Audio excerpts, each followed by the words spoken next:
2 মাসে 2টি one day series জিতল বাংলাদেশ ক্রিকেট দল। গত মাসে পাকিস্তানকে 3 ম্যাচের ওয়ানডে সিরিজে 2-1 ব্যবধানে পরাজিত করে টাইগাররা।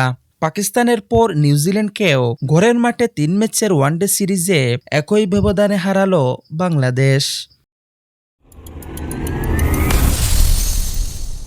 টানা 2 সিরিজ জয়ের মধ্য দিয়ে 2027 সালের ওয়ানডে বিশ্বকাপে সরাসরি খেলার যোগ্যতা অর্জনের পথে এক ধাপ এগিয়ে গেল বাংলাদেশ। তবে বাংলাদেশ ক্রিকেট দলকে 2027 সালের ওয়ানডে বিশ্বকাপে সরাসরি খেলতে হলে আগামী বছরের 31 মার্চের মধ্যে আইসিসির ওয়ানডে র্যাঙ্কিংয়ে শীর্ষ 8 দলের মধ্যে থাকতে হবে। এর ব্যতিক্রম হলে বাছাই পর্বে নিজেদের যোগ্যতার প্রমাণ দিয়ে বিশ্বকাপে জায়গা করে নিতে হবে। 23 এপ্রিল চট্টগ্রামের বীরশ্রেষ্ঠ ফ্লাইট লেফটেন্যান্ট মতিউর রহমান স্টেডিয়ামে 3 ম্যাচের ওয়ানডে সিরিজের অঘোষিত ফাইনালে টস হেরে প্রথমে ব্যাট করে নাজমুল হোসেন শান্তর সেঞ্চুরি আর লিটন দাসের 50-তে বর করে 8 উইকেটে 265 রানের চ্যালেঞ্জিং স্কোর গড়ে বাংলাদেশ। সেই টার্গেট তাড়া করতে নেমে ইনিংসের শুরুতেই উইকেট হারায় নিউজিল্যান্ড। 8 রানে প্রথম উইকেট হারানোর পর দ্বিতীয় উইকেটের পতন হয় 54 রানে।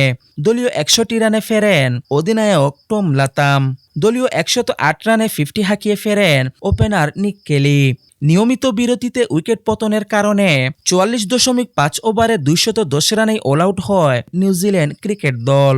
এদিন নিউজিল্যান্ডের হয়ে সর্বোচ্চ 75 রান করেন ড্যান ফক্সক্রফট। তিনি দলের পরাজয় নিশ্চিত জেনেও শেষ দিকে রীতিমতো তাণ্ডব চালিয়ে শেষ ব্যাটসম্যান হিসেবে আউটের আগে 72 বলে 75 রান করেন। এর পাশাপাশি 59 রান করেন ওপেনার নিক কেলি। এদিন বাংলাদেশ দলের হয়ে 9 ওভারে মাত্র 43 রানে 5 উইকেট শিকার করেন মুস্তাফিজুর রহমান, আর 2টি করে উইকেট নেন নাহিদ রানা ও মেহেদী হাসান মিরাজ। নিউজিল্যান্ডের বিপক্ষে তৃতীয় ওয়ানডেতে 55 রানের জয়ে 2-1 ব্যবধানে সিরিজ নিশ্চিত করে মেহেদী হাসান মিরাজের নেতৃত্বাধীন বাংলাদেশ ক্রিকেট দল।